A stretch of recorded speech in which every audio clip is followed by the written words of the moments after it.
Firstly, can I just say a couple of things? Everyone's always moaning in the family about me never wearing colour. Trust the universe. In yellow, bright yellow. I mean, you can't miss it if you tried it. Right, that's the first one. The second one is a quick personal note before we begin. This chapter changed me as much as I hope it helps someone else. Let's begin. Let's begin.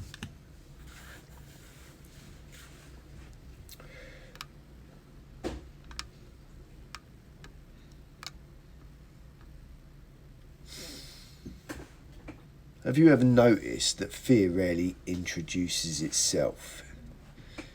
It doesn't knock politely at the door.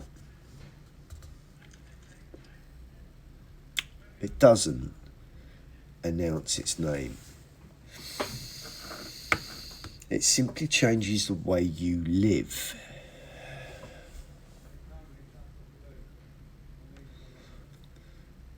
While convincing you that this is just who you are.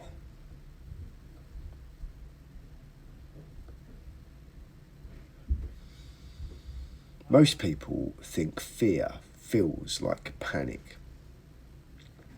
Sometimes it does. But the fears that shape our lives are usually much quieter. They're the fears that disguise themselves as personality. I'm ambitious, or perhaps I'm terrified of standing still. I'm just independent. Perhaps. Or perhaps, depending on someone once hurt too much, I'm just a perfectionist. Perhaps. Or perhaps mistakes stop feeling safe as long as, or I should say a long time ago. Fear is an extraordinary storyteller.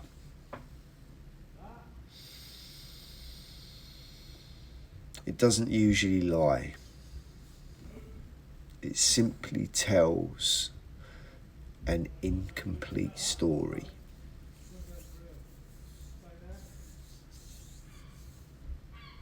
It says, don't take the risk. It forgets to mention the cost of never trying. It says, protect your heart. It forgets to mention that walls keep love out as effectively as they keep pain away. It says, stay where it's familiar. It forgets to mention that nothing truly grows without stepping into uncertainty.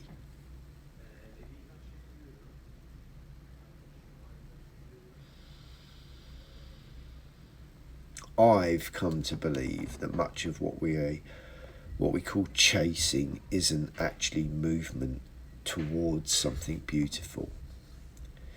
It's movement away from something uncomfortable.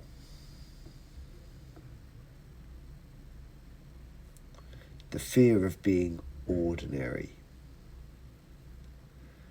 The fear of not mattering. The fear of rejection.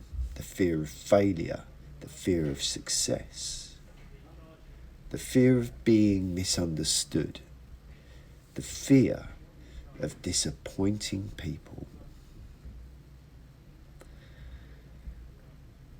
The fear of finally discovering that everything you've been trying to prove never actually needed proving.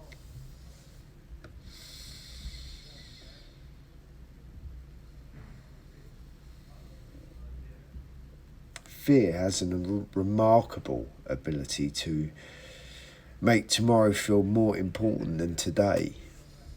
It whispers, just one more achievement. just one more purchase, just one more promotion, just one more relationship, then finally you're able to relax. But tomorrow keeps moving, and so do we. Not because tomorrow is running away, because fear keeps moving the finishing line.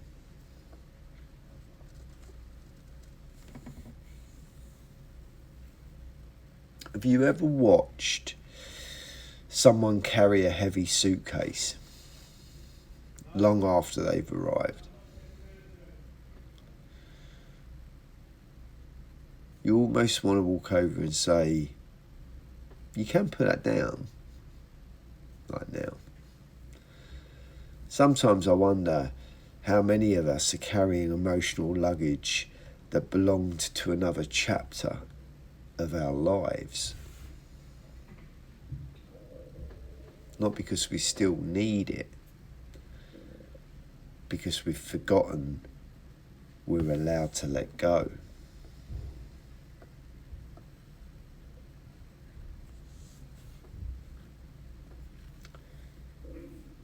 Fear isn't always trying to destroy us. Sometimes it's simply trying to protect a younger version of ourselves. A version that learned certain lessons when the world looked very different. That child deserves compassion, not criticism. Because they did exactly what they needed to do to survive. The question is, are those strategies still serving the adult you've become? There comes a moment when survival must gently make way for living.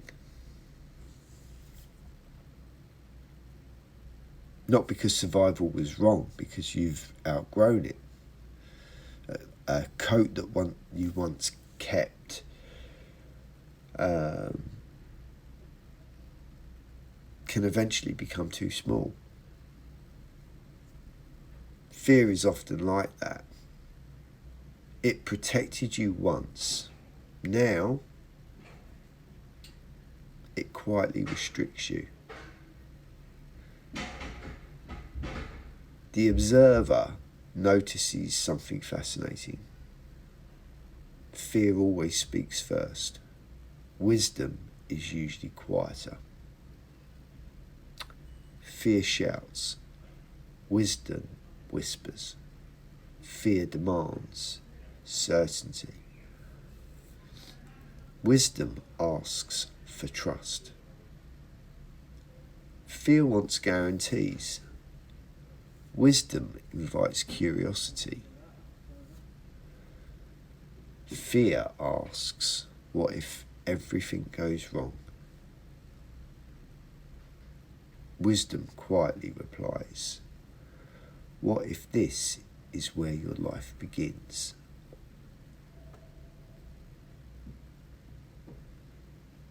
I've discovered something that I wish someone had told me years ago. Courage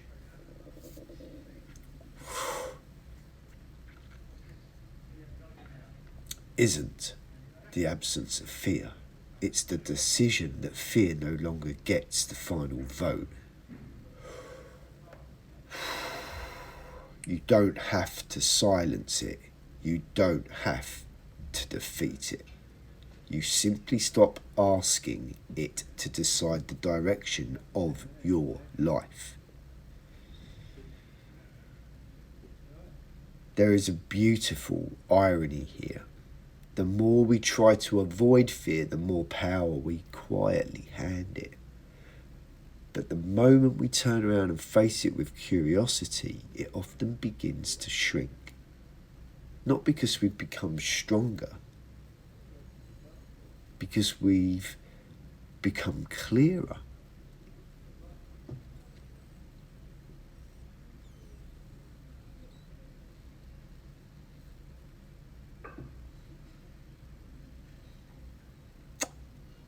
Perhaps that's what this journey has always been about.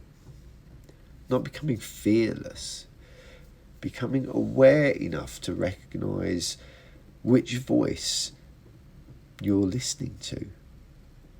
The frightened one or the truthful one.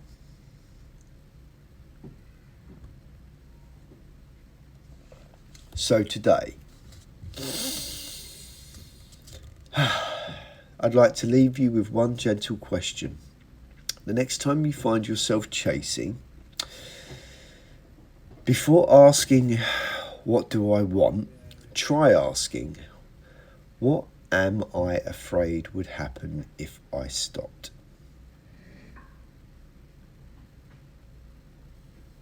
You might discover that the answer has been quietly driving your life for much longer than you realised.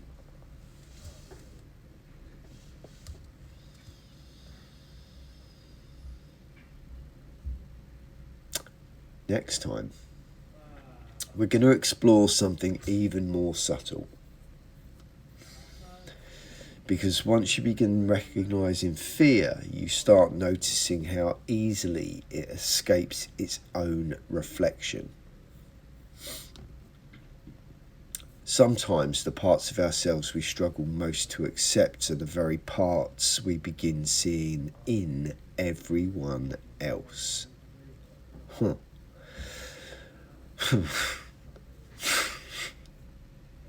We'll explore projection, and in doing so we may discover that the people who frustrate us most have often become mirrors we never intended to look into.